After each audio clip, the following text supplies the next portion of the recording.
Good morning, everyone. Welcome to the First Universalist Unitarian Church. My name is Carl Drake, and I'm a member of this congregation. I want to extend a special welcome to everyone joining us here and online this morning. Since 1870, UU Wausau has served as a vital voice of liberal religion in central Wisconsin. We are an intentionally free society that welcomes all people just as you are, regardless of age, sexual orientation, ethnicity, or economic situation. Wherever you are on life's journey, you are welcome here. We are currently worshiping both in person and online, so be sure to subscribe to the church's newsletter and follow us on Facebook or Instagram for updates. We have a couple of announcements. The youth group will be kicking off their year with an outdoor meetup today between 2 and 4 p.m. in the church. There will be games, food, and planning for upcoming events and projects. In the event of inclement weather, we will move indoors. If folks have them, youth are invited to bring a camp chair, but we will also have a few extras on hand. The church office will be closed tomorrow, September 26th, and will reopen 9 a.m. on Tuesday. It's closing in honor of Donica's 19th birthday.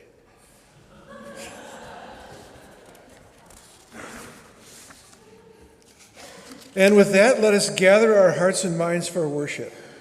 Please join me in reciting the church's chalice lighting. You will find the words printed in the order of service.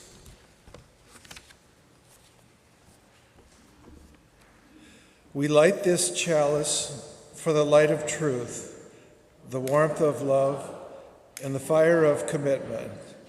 We light this symbol of our faith as we gather together.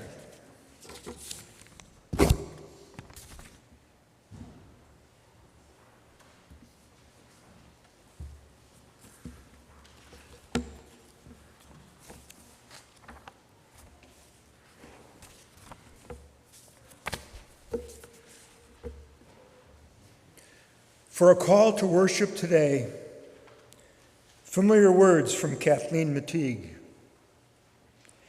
We come together this morning to remind one another to rest for a moment on the forming edge of our lives, to resist the headlong tumble into the next moment until we claim for ourselves awareness and gratitude, taking the time to look into one another's faces and see their communion, the reflection of our own eyes.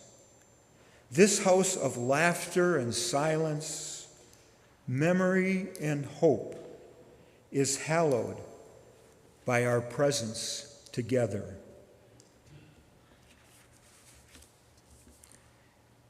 Our first hymn this morning is number 389, Gathered Here, and many of you are somewhat familiar with it. It's a short hymn that we have standardly done as a round, which is what we're going to do today, which is why you see Donica coming up the left side of the church. And Margaret will play it through one time. We'll all sing together one time, and then we'll split and do it as a round. So the right side will begin. I'll give you the nod and lead you. And then the left side, Donica will lead. Are we ready? Ready. Please rise as you're able.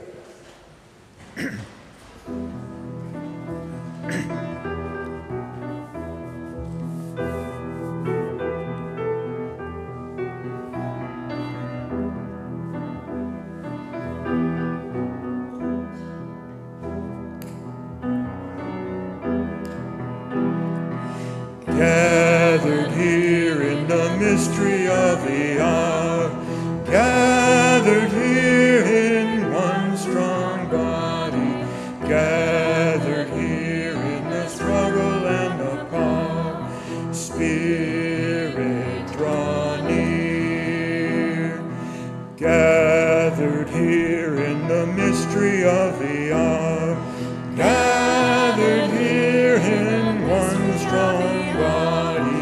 gathered here in the struggle and the power. Spirit, draw near.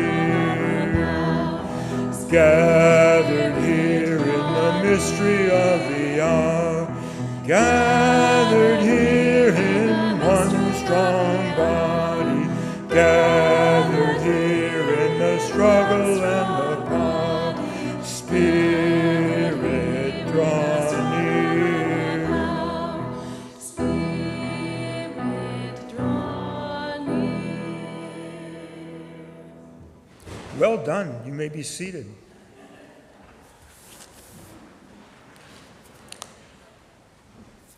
I seated you before the affirmation, but that's okay. We can do the affirmation anyway, even though we're seated. Please join with me in sharing the affirmation words. Love is the doctrine of this church. The quest of truth is its sacrament, and service is its prayer. To dwell together in peace, to seek knowledge in freedom, to serve human need, to the end that all souls shall grow into harmony with the divine. Thus do we covenant with each other.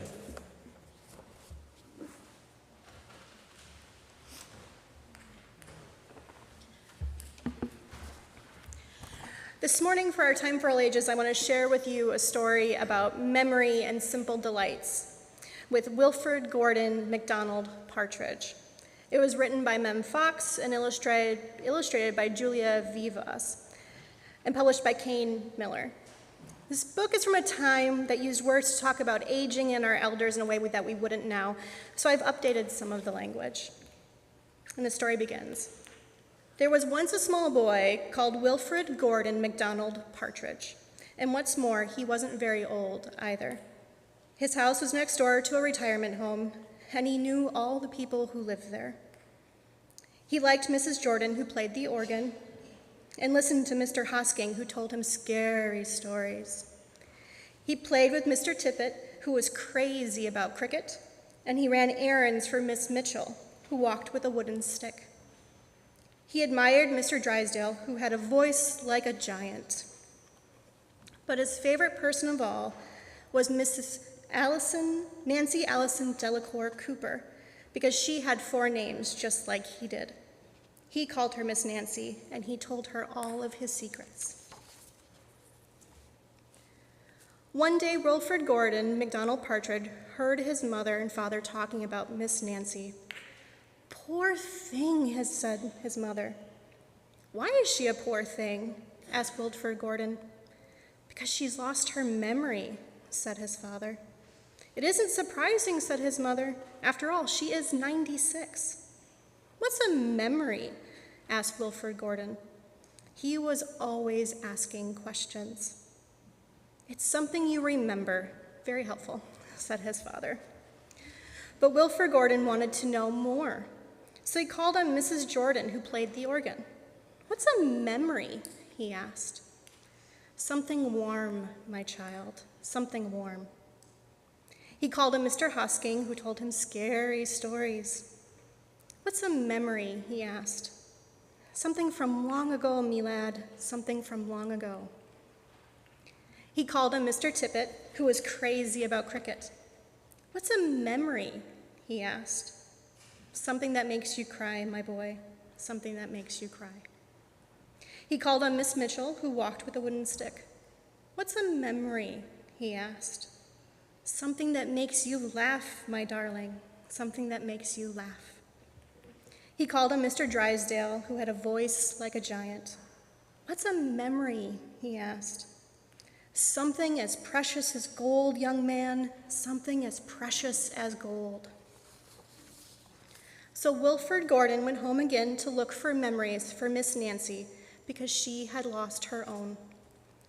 He looked for the shoebox of shells he had found long ago last summer and put them gently in a basket. He found a puppet on a string, which always made everyone laugh, and he put that in the basket too. He remembered with sadness the medal which his grandfather had given him, and he placed it gently next to the shells. He found his football, which was precious as gold. And last of all, on the way to Miss Nancy's, he went into the hen house and took a fresh, warm egg from under the hen. When Wilford Gordon called on Miss Nancy and gave her each thing one by one. What a dear, strange child to bring me all these wonderful things, thought Miss Nancy. And then she started to remember. She held the warm egg and told Wilford Gordon about the tiny speckled blue egg she had found in a bird's nest in her aunt's garden. She put a shell to her ear and remembered going to the beach by tram long ago and how hot she felt in her button-up shoes. She touched the metal and talked sadly of the big brother she had loved who had gone to the war and had never returned. She smiled at the puppet on strings and remembered the one she had shown her sister and how she laughed with a mouthful of porridge. She bounced the football to Wilford Gordon and remembered the day she had met him and all the secrets they had told. And the two of them smiled and smiled because Miss Nancy's memory had been found again by a small boy who wasn't very old either. And that is our story for today. Please join me in blessing our children off to their groups this morning with "May peace surround you." The words are printed in your order of worship.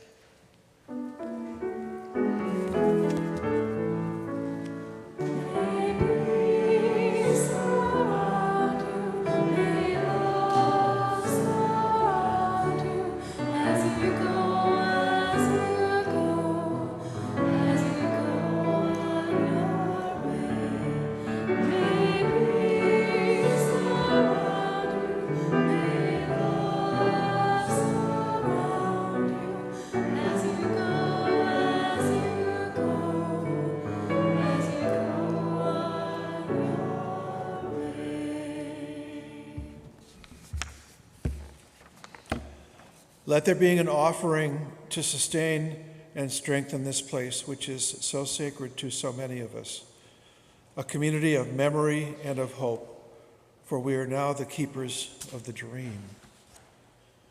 The mission and ministry of UU Wausau is made possible by the generous support of its friends and members. Rather than pass a plate at this time, we've placed an offering basket in the back of the sanctuary for you to drop a gift in. You can also stop by our website, uuwausau.org, to make a one-time or recurring gift with your credit or debit card. Thanks so much for your support.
Please join me in an attitude of meditation or prayer. Make yourself comfortable. Take a deep breath. As we hear these words of Maureen Killeran, blessed is this ground on which we stand. Holy is this place. Holy are the places of memory, the places which have formed us, where we store the icons of success and shattered dreams and gather threads and pieces of what we would become. Holy are the places of memory. Holy are the places of the dream, the places over the rainbow, where all children are wanted and all people are fed, where colors are the sources of celebration and youth and age come to the table as one.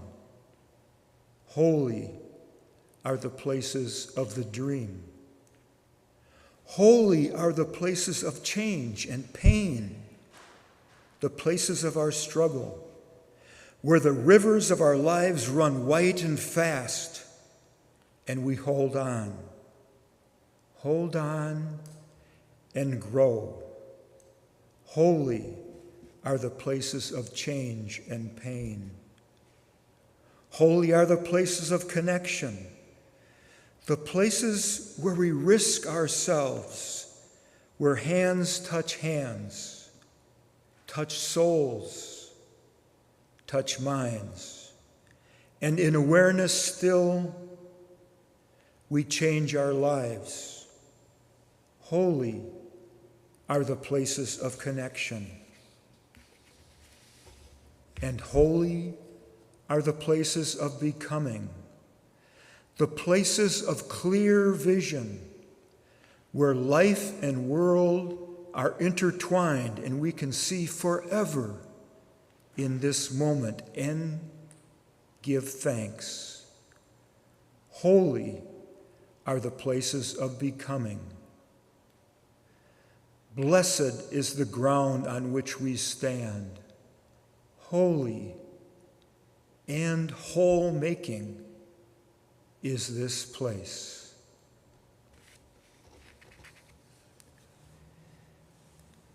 Each of us comes to this holy place today with hearts containing an interwoven tapestry. Open yourself and acknowledge your joys and sorrows and those of the others with whom you share this space today during a minute of silence.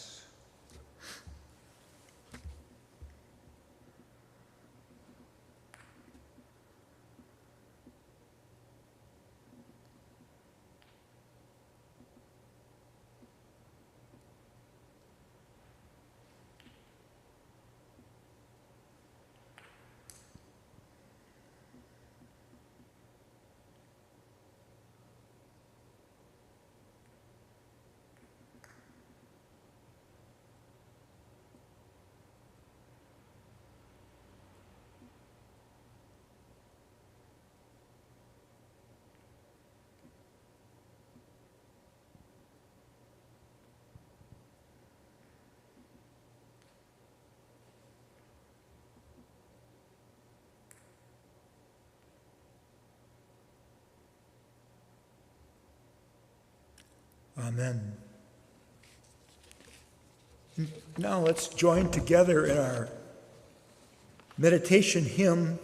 It's in the Teal hymnal, number 1031. You may remain seated while we sing Filled with Loving Kindness.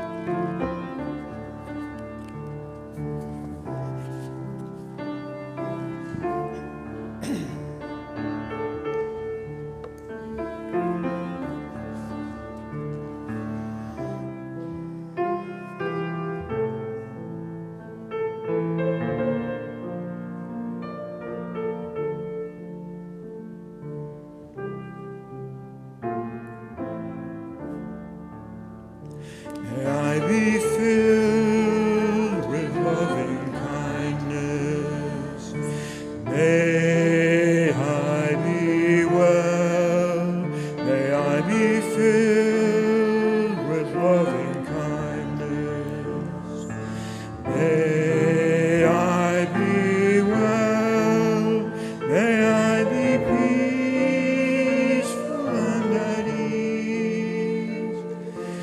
May I be whole, may we be filled with loving kindness.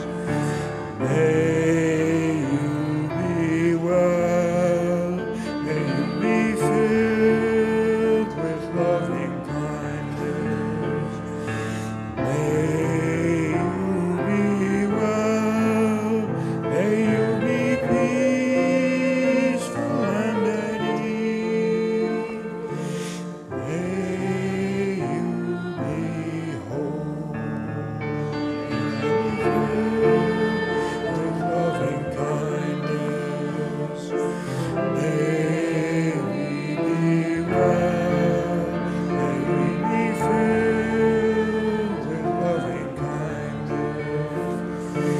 May we be well, may we be peaceful and at ease. May we be whole.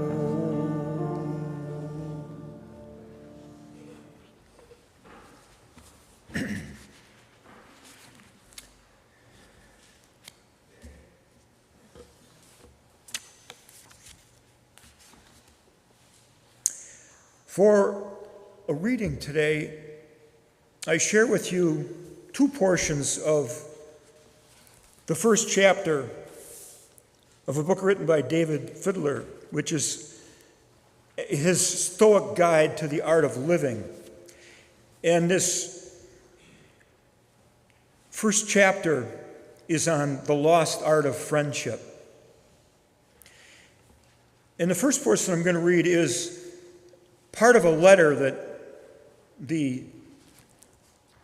Stoic philosopher Seneca wrote to his friend Lucilius. And Seneca's most well known probably is this long series of letters that he wrote to his friend. And in one of these on friendship, he writes, "Friendship creates between us a partnership in all things. Nothing is good or bad for us alone. We live in common. Nor can anyone live happily who only cares for his own advantage. You must live for another if you would live for yourself. This fellowship, maintained with special care and respect, unites humanity as a whole and holds that we all have certain rights in common. But it's also beneficial for nurturing the more intimate kind of friendship of which I have been speaking. For someone who has much in common with another human being will have everything in common with a friend." And then the author goes on to finish this chapter with these thoughts.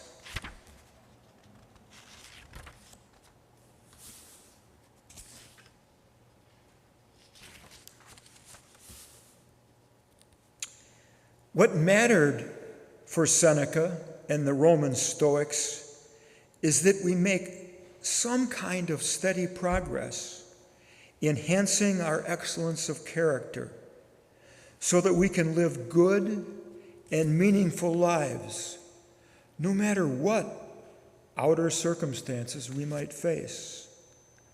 For Seneca, making progress in life is not an isolated experience. It involves friendship, spending time with kindred spirits, and receiving a helpful hand from others. The Stoics believe strongly in the value of human community. The highest kind of friendship, in theory, would exist between perfectly wise people. But since perfectly wise people don't even exist, or are extremely rare, the next best kind of friendship exists between people devoted to helping each other make inner progress, to become better human beings. While all friendships have value, the most remarkable are those that help us and others to understand the world and ourselves more deeply. Here ends the readings.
I was smiling a little bit there because I really appreciate it, Margaret, for you bringing a little bit of opera into the service this morning. I know you feel about opera, but thank you for playing a little bit of that from Gluck's Orpheus and Eurydice.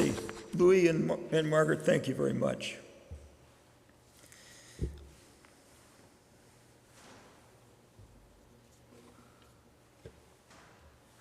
And what's he going to talk about today? What I learned during OWL training.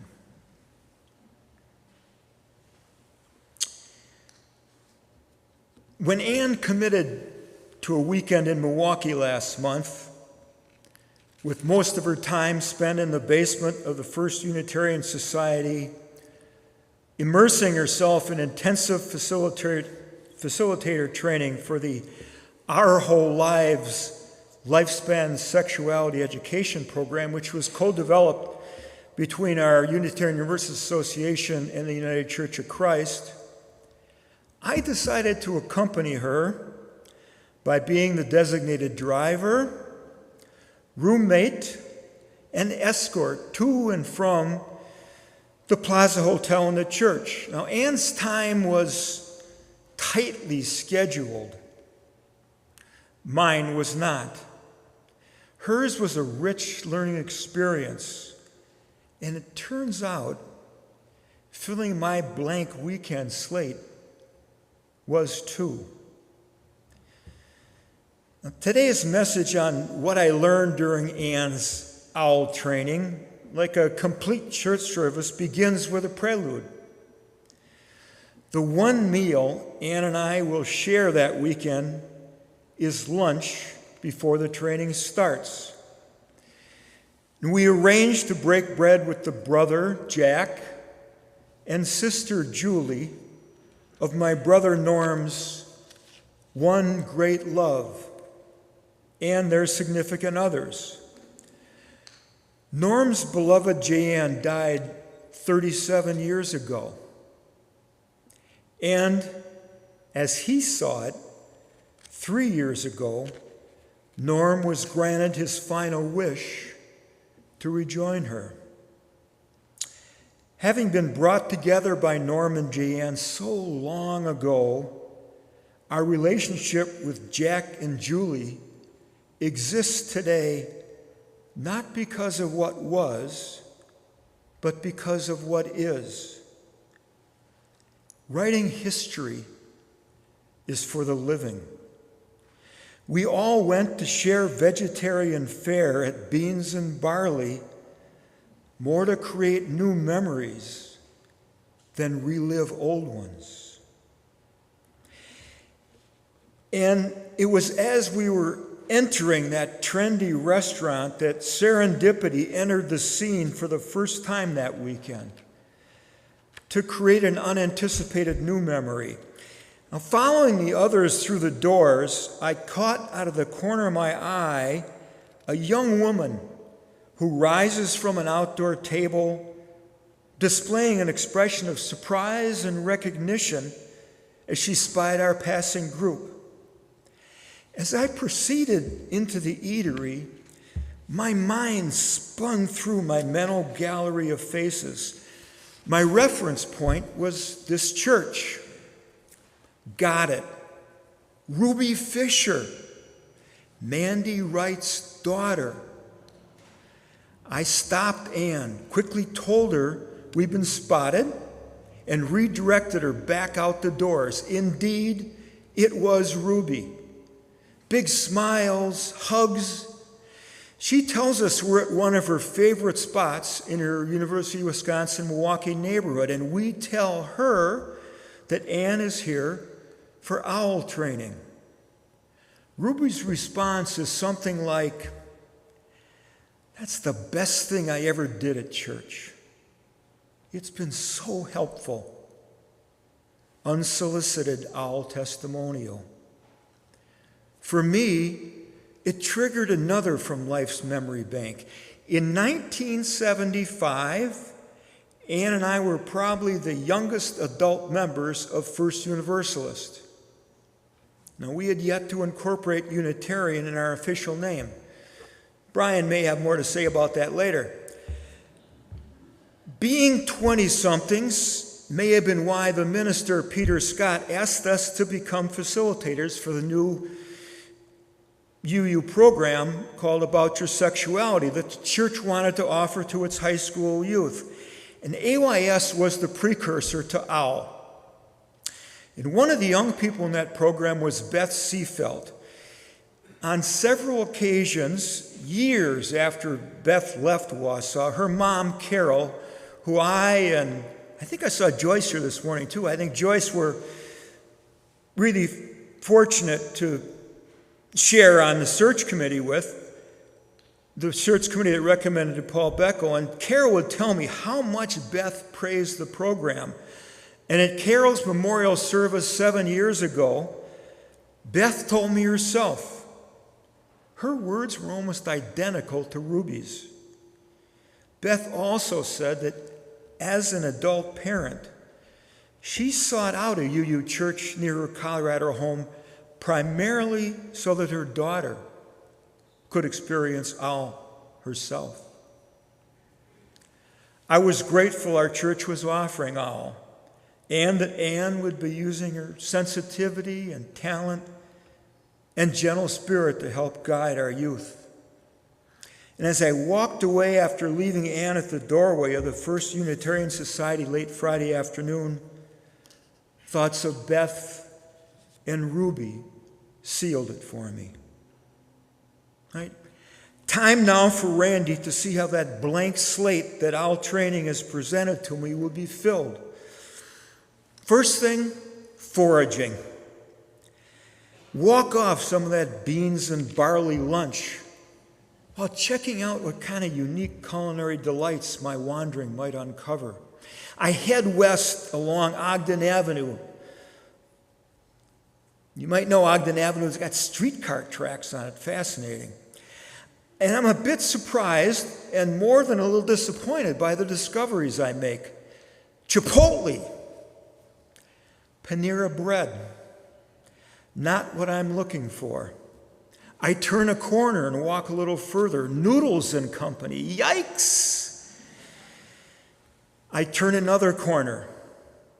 By the time I reach Jimmy John's, I know whatever hunger I feel will not be satiated by the offerings I've accounted thus far. Then I see it. Across an expansive parking lot, an oasis in the eatery desert. Pick and save. I know I will be able to find my daily dose of organics there. A bright green broccoli head, a dark red apple, and a special dessert of Icelandic yogurt skyr. Remembering there's a little leftover hummus and some pita in the refrigerator in our room, I realize I have enough for a simple meal. And this is one of those times when the Shaker hymn, Simple Gifts, is so apt. I turned, and came down where I ought to be. By turning, I came round right. Winding my way back to the hotel, I made one more discovery. After covering a number of blocks, I come across a large Metro Market grocery store. I glance across the street, and I see the parking lot and rear entrance of the hotel where we're staying. Sometimes we wander far from home, not quite sure what we're seeking, only to learn it was just out our back door all the while. Now, following the Saturday morning of day 2 and drop-off, I walked the 5 blocks back to the Plaza Hotel, intent on checking out the courtyard dining area that looked so inviting in the hotel promotional material. Reality did not disappoint. It had a cozy feel about it, a narrow enclave with a row of flower beds bordering tables on either sides of a stone walkway. It was enclosed by vine-covered 3-story walls on either side. I gather myself at a table for 4, sitting under an umbrella that keeps the light sprinkle from dampening my enthusiasm for my favorite meal. No need for Spartan simplicity this morning. I plan to fuel my day with this repast. And when my waitress places the mushroom and avocado with herb chèvre cheese omelet, pan-fried potatoes, and sourdough toast in front of me, the eye appeal and fragrance tell me I hit the breakfast jackpot. The golden folded eggs with crisp slivered mushrooms peeking out, covered with melted chèvre, topped by a diagonally sliced half of a perfectly ripened avocado, complemented by the generous serving of red potatoes, sautéed to perfection, and symmetrically triangled quarters of toast, reminded me how a well-prepared plate deeply enhances the gustatory experience to follow. I slowed time and savored the work of edible art. With part of the day's canvas already completed, I set out towards the lake, down the hill to the iconic winged structure, the Calatrava, which houses Milwaukee's answer to where you can find world-class art in Brewtown. My first exposure to the Milwaukee Art Museum began with a winding viewing of the poster art of 19th century French painter Jules Chalice. Now, even if you're unfamiliar with the name, his work you'd recognize. His poster Musée Grévin actually graces the cover of our bulletin today. Now, his posters were used as advertisements. The colorful artworks and unique graphics were posted on boulevards all over Paris in the 19th century.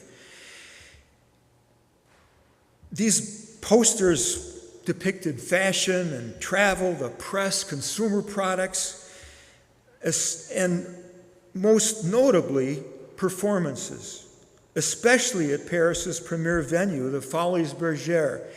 And for me, still being proud that my 3 years of high school French taught me enough to proficiency out of a foreign language requirement 56 years later, and confident that even today I can manage the menu and ordering at a Paris bistro. This was a memory lane experience for me. The highlight was a poster boldly proclaiming the tous les soirs, every night feats of Jefferson, l'homme poisson, the fishman. Jefferson was apparently an Englishman with great lung capacity who mesmerized Follies patrons with his lengthy underwater acrobatic feats. Now, not an ordinary big souvenir guy, in addition to sharing his surname, being an addicted fisherman, I was unable to resist the Jefferson l'homme poisson magnet that now is attached in a place of honor at the top right corner of our refrigerator. Now, after the charade warm-up, I set about zigzagging my way through the extensive museum collection. I didn't have a guidebook, so mine was an adventure in undirected meandering, just exploring. And from Andy Warhol's soup cans to George O'Keeffe's poppies to Frank Lloyd Wright's Tree of Life window, the famous works were impressive. But for me, the take-your-breath-away moment took place when I happened on Israeli painter Yaakov Agam's Union 2. It was a contemporary oil on wood painting that almost continuously changed design and colors as you moved in an arc from one side of the painting to the other. Awe, wonder, miracle. I was experiencing all those things as I beckoned anyone unfortunate enough to be near me to come and see what I was seeing. Come here, you have to see this, I said. Keep looking at the painting as you walk from one side to the other. I curbed my enthusiasm as soon as I realized more people were staring at me than at the painting. Now, my graphic lesson of how our perceptions change with our perspective was really profound for me. And equally profound was the realization that we cannot expect that anyone else's perspective will produce the same perception as ours. Remember, Randy, we all have our own unique view of the world, and no one sees it exactly as you do. Now, with closing time at the Milwaukee Art Museum looming, I needed to make a decision. I'm within blocks of the Celtic Fest, which is promoted as the largest celebration of Irish music and heritage in North America. I've stuffed a lot in my daily experience bank.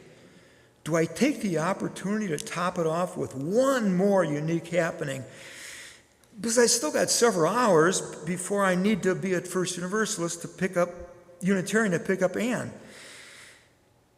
The measure of how much is enough, often poses a dilemma for us. I decide that the joys of the day sufficiently filled me. What I need now is to shut off my stimulation, get off my feet, and let my mind process what the day has brought. And after I climb the stairs and saunter down the elevated walkway in front of the museum, I look back to see a striking blending of man-made and nature-made art. With the billowing gray clouds of a rainstorm that had passed shortly before my exit as a backdrop over the lake, the great white wings of the Calatrava are slowly drawn down to their resting position at night. I stop and prayerfully imagine man making it a regular practice to be in such harmony with nature. Now, later that evening, after reuniting, Anne and I share how different our informed days have been. Both have been stimulating in a very different sort of way, and we're both grateful for them. The words tumble out of me as I try to adequately describe the experience of breaking the fast in the courtyard and the myriad of visual delights in the museum. A previously unrecognized realization suddenly interrupts my storytelling. As wonderful as the events of the day were, something has been missing. I tell her how I wish that she had been with me in the courtyard, also delighting in the place and tastes. And if she'd been gallery touring with me, she would have understood and appreciated my fascination with Union 2. As I tell her these things, my eyes moisten. Love does that to you. The centrality of love in life carries over to Sunday morning. I'm seated in a pew close to the front in First Unitarian when the service worship associate introduces her reading of the 13th verse of 1 Corinthians by saying her stepmother died the previous day. Hers is a controlled reading, clear and steady, with just the right amount of feeling. She sits, and tears begin to freely flow. The minister has a ready supply of tissues to give her. Love felt and shown.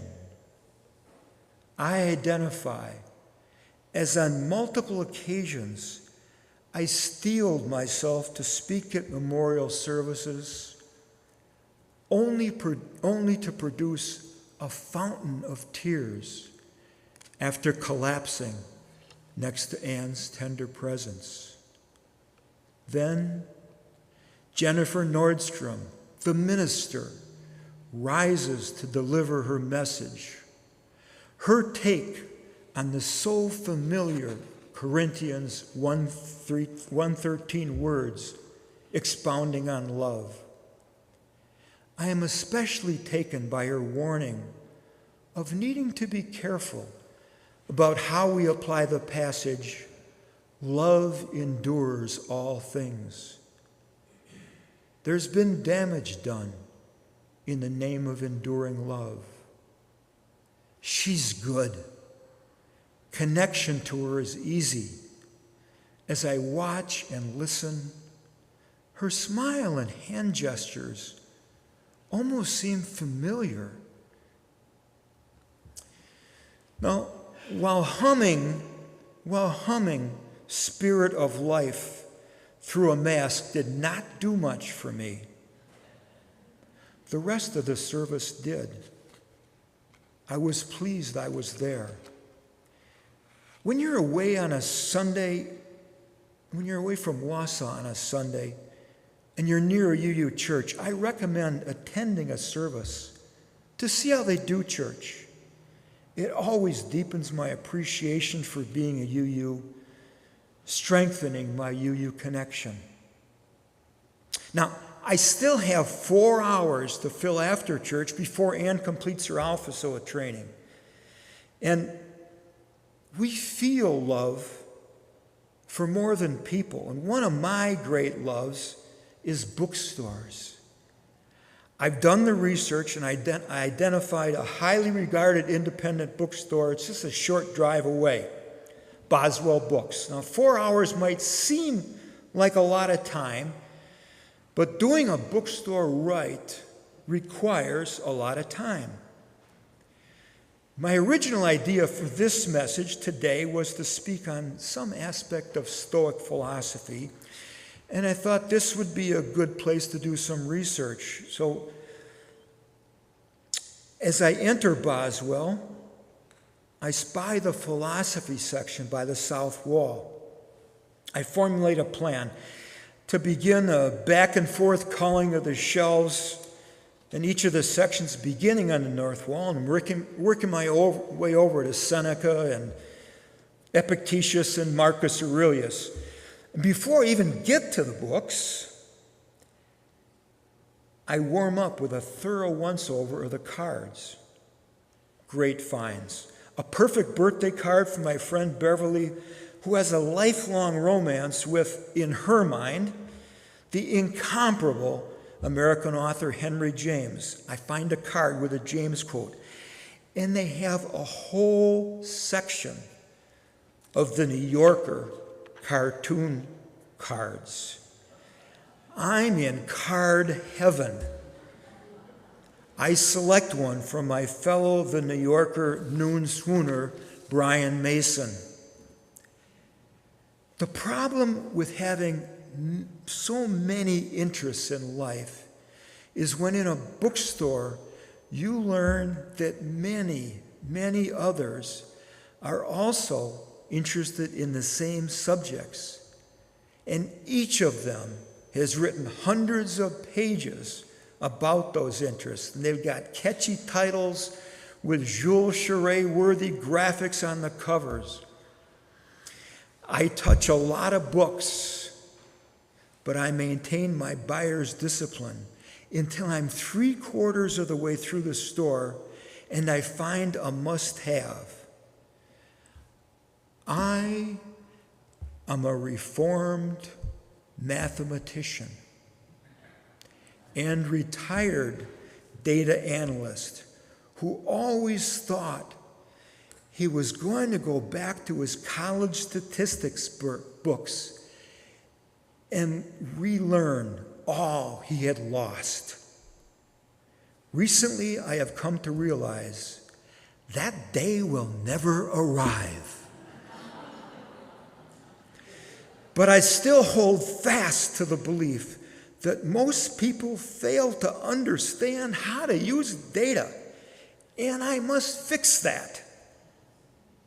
So when I picked up The Art of Statistics, How to Learn from Data, it was like I found the Holy Grail.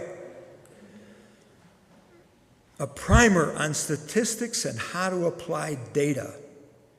It's now on our bookshelf, and I hope I'm not disappointed. After hours of roaming around Boswell, I finally make it to the Stoics and acquire a book written this year, Breakfast with Seneca.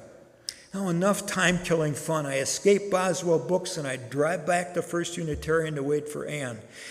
While it's long past breakfast, I plunge into Seneca. Chapter 1 is on one of my weaknesses, friendship.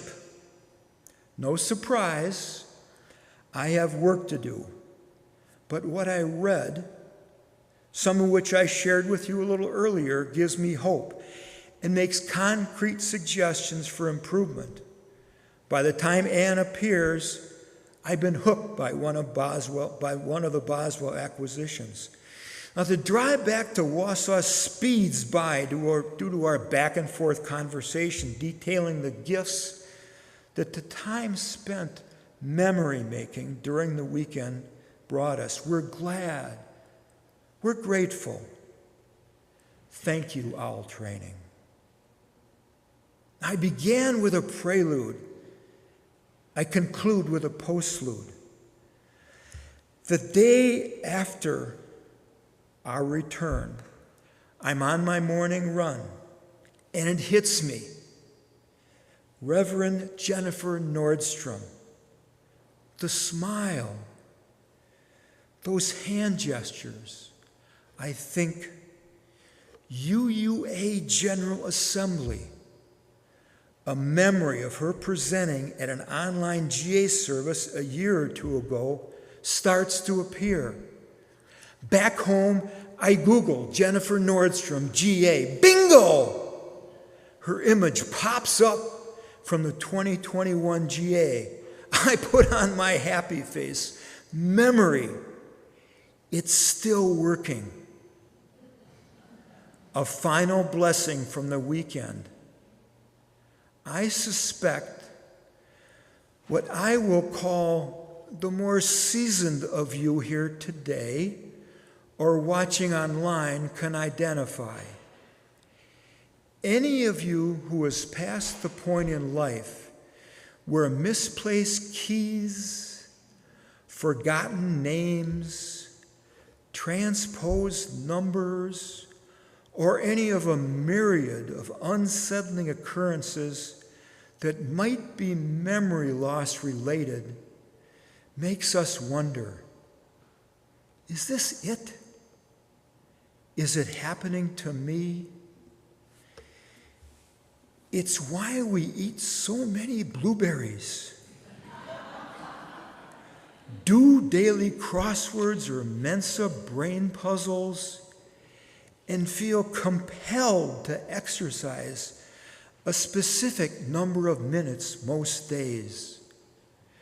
Regardless of where we are on the memory loss continuum, our strategy is to keep it at bay for as long as possible. And you know the feeling of finding the keys or remembering the name. Not yet. Still works. Woohoo! Memories. Keep making them and celebrate recalling them.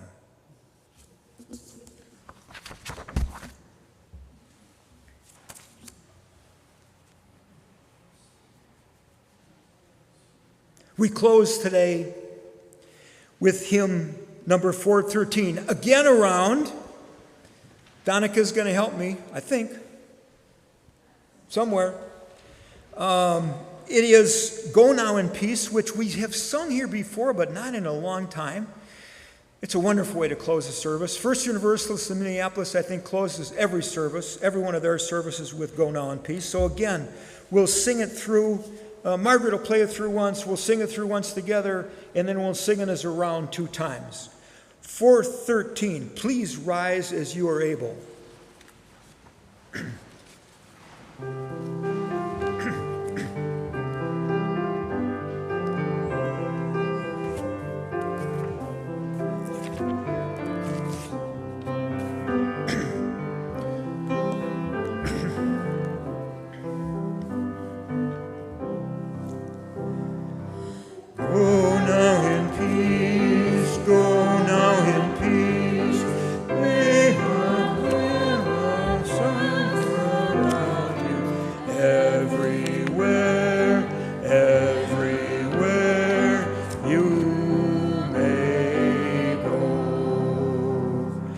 Go now in peace, go now in peace.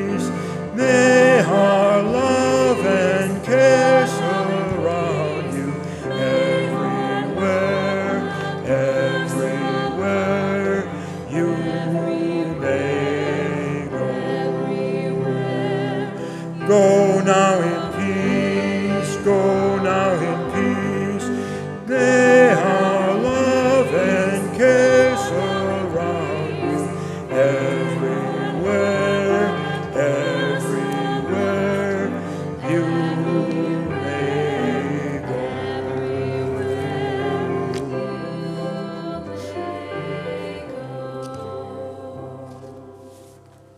Please remain standing. If you're comfortable doing it, reach out, hold the hand of someone near you as I share with you the good words from Duke Gray.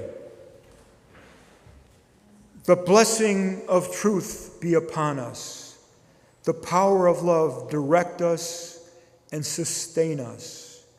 And may the peace of this community preserve our going out and our coming in from this time forth until we meet again. Please be seated. Enjoy the postlude. We'll see you afterwards. Thank you.